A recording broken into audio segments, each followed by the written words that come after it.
Eux aussi pointent un doigt accusateur sur le gouvernement qui n'apporte pas réponse à leurs préoccupations.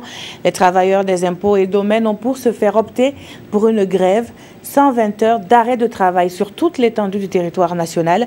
Les motifs de cette grève ont été dévoilés aux professionnels des médias. Jean-Eudes Bayala, Mariam Dao et Vincent Kendro-Biogo nous rendent compte. Après l'échec des négociations entre le SNAID, le syndicat national des agents des impôts et des domaines, et la commission technique instituée par le Premier ministre, ce syndicat est en grève.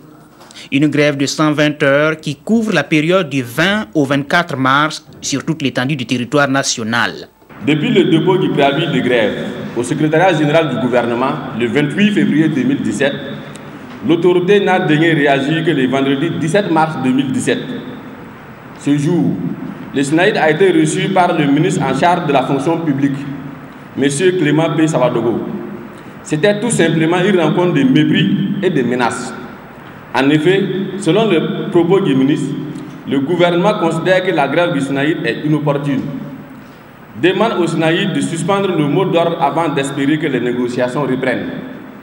Le SNAID a estimé tout simplement que les autorités font du dilatoire. De la suspension du préavis de grève le 18 décembre 2016 au 17 mars 2017, soit exactement 3 mois, le gouvernement n'a apporté aucune réponse véritable aux préoccupations posées par les travailleurs des impôts.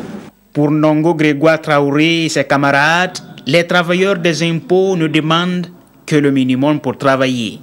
Le SNAID ne revendique pas la mer à boire au gouvernement. Tous les points de la plateforme minimale d'action ne sont pas tous à incidence financière.